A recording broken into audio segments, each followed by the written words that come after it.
President Trump fighting, saying he will shut down the government if he doesn't get the money to build the wall. And the left-wing media is already pronouncing the president indicted and on his way to prison. That and a lot more. And it's Christmas. I'm Randall Terry. This is Voice of Resistance.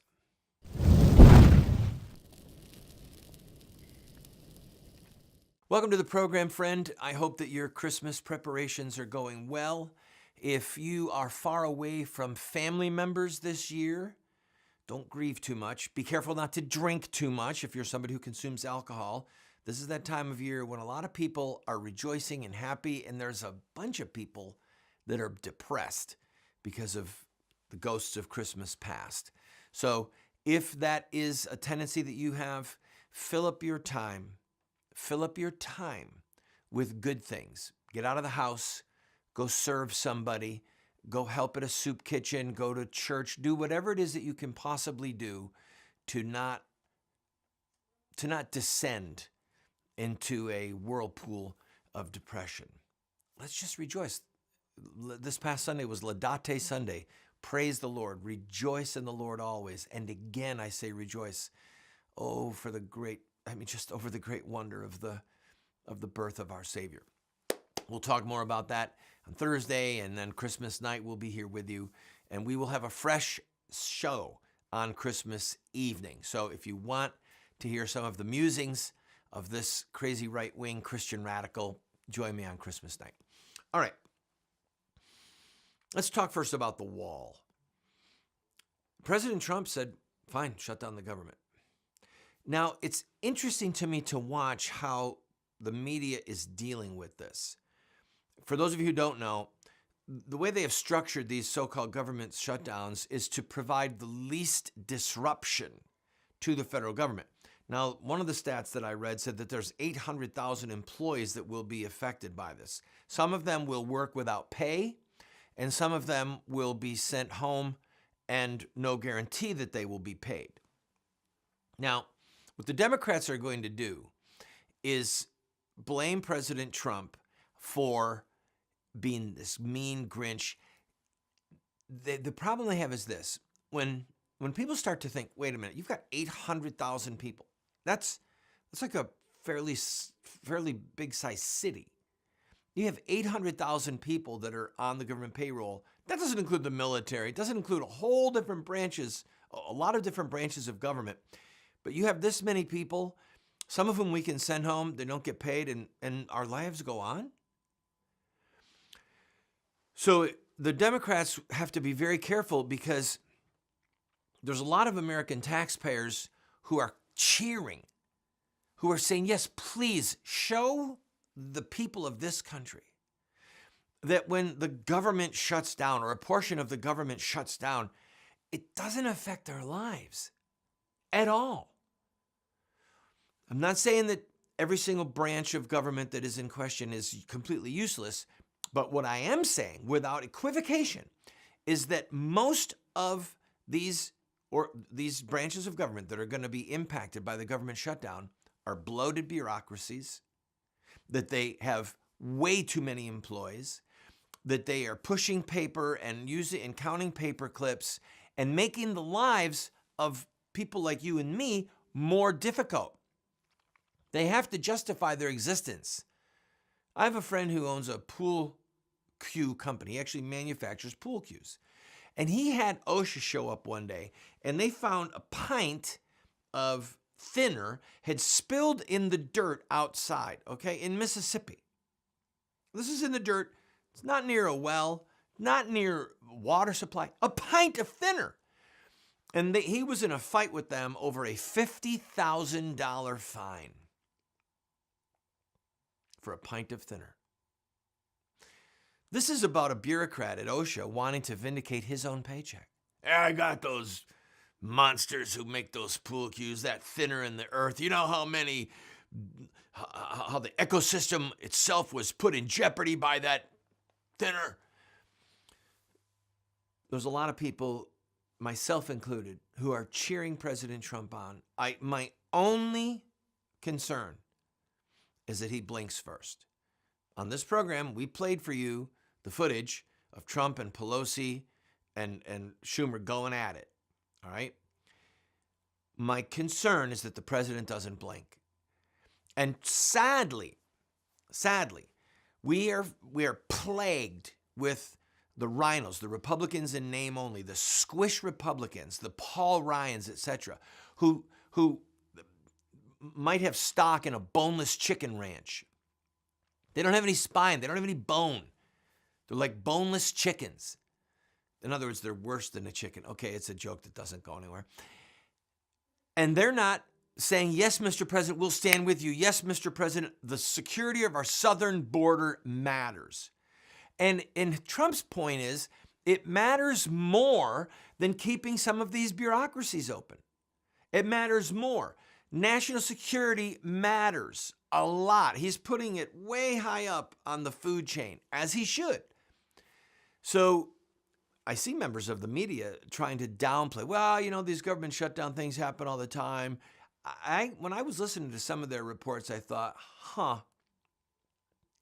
they're afraid that it's going to work. They're afraid that it's going to work.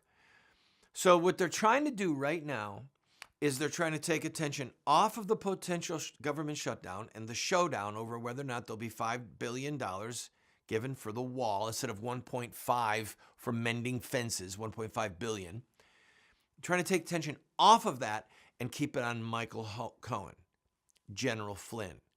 Did the president conspire to break federal campaign election law by telling Cohen to give a payment to Stormy Daniels? All right? That's what they're trying to focus on. And nothing has changed. 2 years ago, this nonsense started, where President Trump was colluding with the Russians to steal an election, which is ludicrous, okay?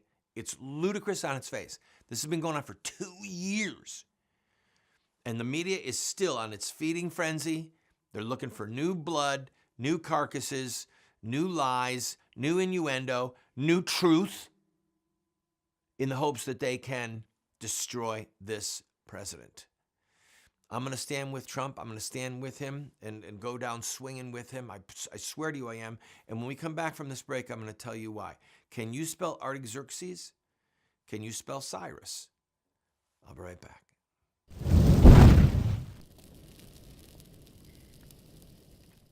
Introducing Roxy Guitar.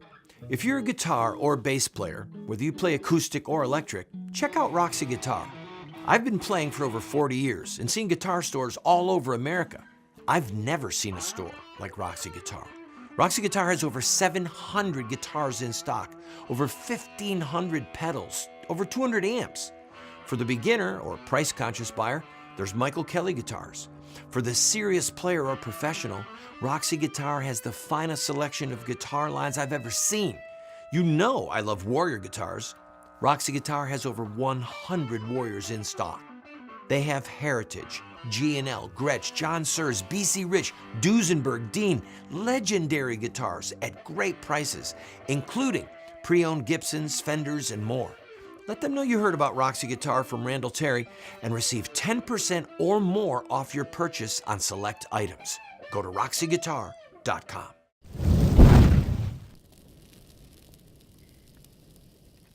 Welcome back to the program, friend. Oftentimes, we as Christians don't like the fact that heroes have clay feet. And we certainly would not agree with some of God's choices to effect his will, to accomplish his will in the earth. I mean, I go on a quick rabbit trail here, but there's a lot of people who want, as Christians, they want to be nicer than Jesus. Think about it. They don't want to call people names like Jesus called the scribes and the Pharisees whitewashed tombs, chasing people with a whip, overturning money tables at the temple. You understand. So cultural Christianity has come to dominate a lot of people's thinking and their theology. And at the end of the day, many of us create a theology to justify the way we think about something. We'll pluck a Bible verse here or there. So when President Trump was candidate Trump, people like me and others were saying publicly, we support him. There were Christians who were flabbergasted because of President Trump's history as a man because of his flaws, because of his sins, because of multiple wives, because of multiple allegations involving women, because he was so rich and ostentatious and so brash and so mean in some of the debates. So there were a lot of people that wanted him to lose and couldn't believe that people like me and other Christian leaders were endorsing him, getting behind him. I saw a fighter. I saw somebody who could and would get done what they were promising. I didn't want somebody like Jeb Bush who would pay lip service to Terry Schiavo while she starved to death under his watch in Florida in the early 2000s. I knew Jeb Bush was a coward. I saw him up close and personal. I didn't want a coward in the White House. Okay? The coming of President Trump to the presidency, first into the campaign and then to the presidency, the rising of President Trump, in my opinion, okay, harkens to heroes in the Bible, people in the Bible who God used, who were flawed, greatly flawed men. Jehu, son of Nimshi, who rideth furiously. He is who God used to destroy the house of Ahab and Jezebel. But then Jehu was involved in idolatry. Gideon was used by God to rout the Midianites from the land. But then he took a little piece of gold from everyone and made a golden ephod that became a stumbling block to the people of Israel, a flawed man. But the two people that I really want to focus on are Artaxerxes and Cyrus. Cyrus was a pagan king, referred to, prophesied by Isaiah by name. And Cyrus was used by God as a pagan to tell the children of Israel to go home and to rebuild the temple. So we can expect from this pagan king all of the behavior that pagan kings participated in at that time, some more than others. And then decades later, we had Artaxerxes, who commissioned Nehemiah and Ezra to go back to Israel. And Nehemiah rebuilt the wall. My concern, the heartbreak that I endure right now, is I see President Trump in a light similar to that of Cyrus or Artaxerxes. Paving the way, opening the door, issuing the command, giving us the space, telling the Jews, go home, rebuild the temple. Telling Nehemiah, go back, rebuild the wall. And then Christians going, well, you know, he's a flawed man, and I don't like the way he talks to people, and I don't like his brash style, and I'm praying, and I'm looking for prosperity right now, and I'm really concerned about my own little thing, and I'm concerned about my church. I'm concerned about me. What Cyrus and Artaxerxes did is they gave the children of Israel, the children of God, the ability to reestablish righteousness and justice in the earth through the Second Temple and through Jerusalem itself, where the Messiah would come, okay? The rebuilding of Jerusalem and the rebuilding of the temple are a part of the messianic story of the coming of Jesus Christ. Cyrus and Artaxerxes, as pagan kings, played a key role in that, but they had people who responded. There were people in Cyrus's day that said, I'll go back. And you see them going back. And you have people in Artaxerxes' day, like Nehemiah and Ezra, who say, I'll go back. And then Nehemiah takes risks and rebuilds the wall. I mean, talk about the symmetry here. The wall was to protect Jerusalem from its enemies. Our southern border is to protect our country from illegal immigrants. And don't kid yourself, there will be, if there already haven't been, there will be terrorists coming over the southern border. You just have to be able to protect your border, like you protect your home. People mock the wall, and they live inside of a walled house. Paul Ryan himself That was the big joke. Paul Ryan had a wall around his house. What, your family's important, but all of our families aren't? The very concept of a wall is as old as humanity. God put an angel there to wall people out of the Garden of Eden. Walls are part of human history, and they're a good part of human history. And when a nation had its walls broken down, like Israel, when the king of Babylon, when Nebuchadnezzar sent his armies and destroyed it, the walls being broken down was a sign of God's judgment, was the sign of an impoverished nation, was the sign of a nation that had been overrun and could be overrun. A wall is critical, people. It's not a joke. It's not just a political football. This is really important stuff. Biblically, the concept is biblical of a wall.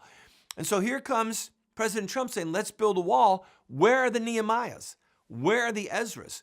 Where are the people in the House and in the Senate and in the public square and in Christian pulpits and on Christian TV and radio shows saying, build the wall, let us go, let's stand with President Trump. Let's stand by the decree of Cyrus the king or Artaxerxes the king.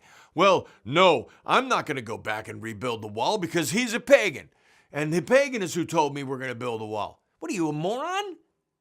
Really? I mean, forgive me, I don't mean to be unkind, but think through with me the folly of people who won't stand with President Trump because he's Trump. This is about policy, people. It wasn't about whether Cyrus was a pagan. He clearly was. It wasn't about whether Artaxerxes was a pagan. He clearly was. It was about the decree to go back, the decree to rebuild the wall, the decrees of President Trump to stop the influx from Muslim terrorist nations, to stop the unfettered flow of illegal immigrants into our country, and all that that has done to harm our infrastructure, our country, our budgets, our culture, our history. Do you understand? So don't look at the pagan king, look at the decree. Don't look at President Trump's flaws. Look at the policies that he is trying to put forth and to adopt, to put into law for our country, and then stand with him for the decree's sake, not because he's a perfect man. I've got to take a break. I'll be right back.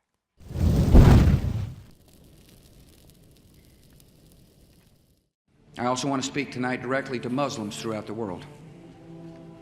We respect your faith. Its teachings are good and peaceful.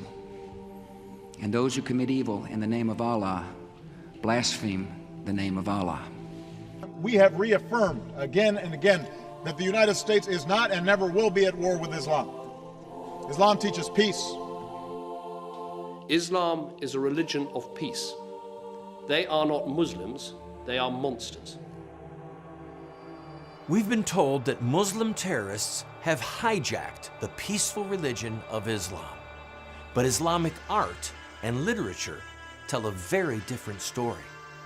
To know the truth, we only have to study the narrative of the founder of Islam, Muhammad, in his own words.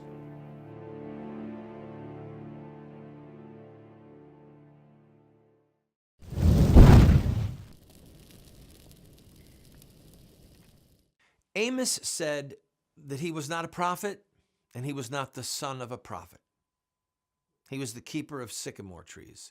But the Lord God said to him, go prophesy to my people. A lot of times,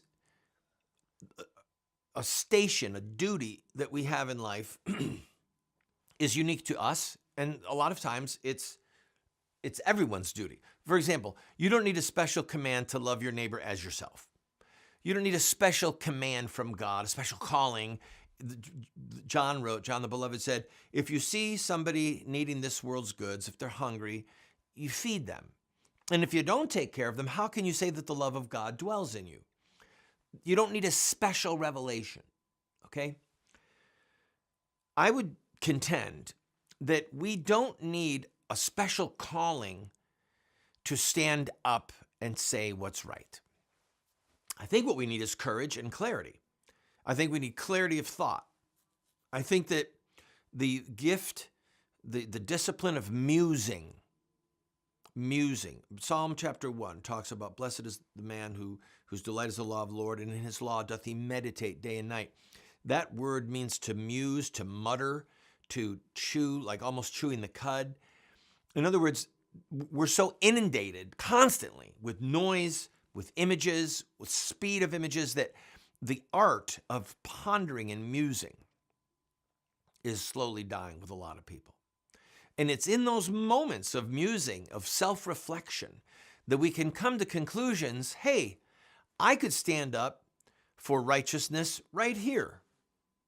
Now, it's going to cost me if I do. I'm going to make some people mad. I'm going to hurt this person's feelings. I probably won't get asked to the Christmas party. Maybe my in-laws will be mad at me. I don't know what it is. But the point is, Jesus said, you've seen what they've done to the master of the house. If they hate you, remember, they hate me first. The servant is not greater than his master, Jesus said. So as I'm talking about President Trump and Nehemiah and Cyrus and the wall and all this, the question we have to ask ourselves is, what can I do? What can I say to help further restore this republic?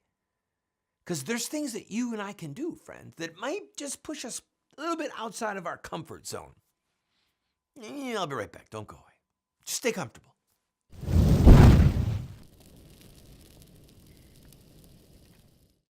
What Would Mohammed Do? Islamic Terrorism Explained is the best movie series documentary ever produced on the life of Muhammad and Islam. How do I know?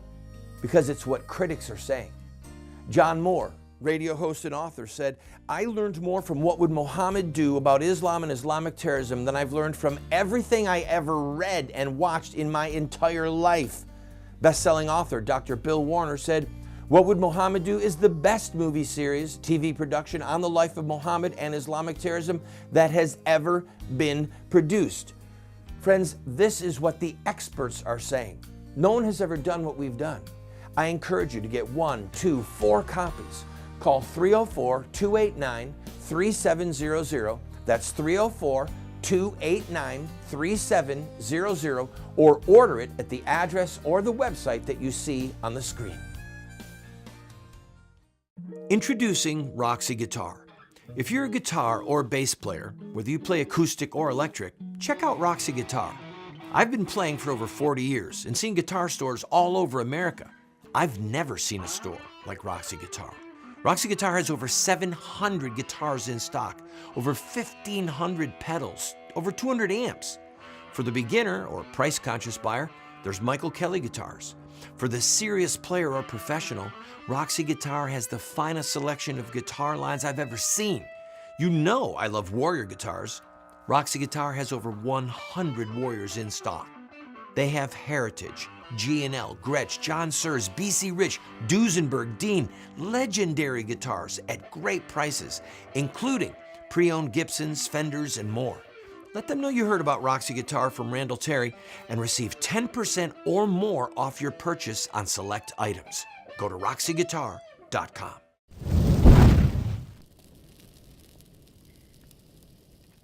Welcome back, friend. As we approach this Christmas season, I have a request of you, and that is that if you are a regular watcher of the program or an occasional watcher and you have enjoyed the message that I bring to you, and if you've enjoyed the products, and when I say products, I mean like the Muhammad in His Own Words, What Would Muhammad Do series, A Cold Day in Hell, the Norman McCorvey movie. If you have appreciated these things and the activism, I'm asking you if you would send an end-of-the-year gift. I would love to just have our team, our production team, be up to speed in their payroll. All right, just to be able to pay our people would be awesome. So if you want to make a check out to the Society for Truth and Justice or Voice of Resistance, there's the address on your screen. And all of the money will go toward ministry. None of it will go to me. All right, so, or you can go to the website, randallterry.com, and you can use your credit card. So if you are moved to help us, I deeply appreciate it. Your gifts are not tax deductible, by the way. The benefits are out of this world, but they're not tax deductible because we get to talk about anything we want without the IRS telling us yay or nay. God bless you.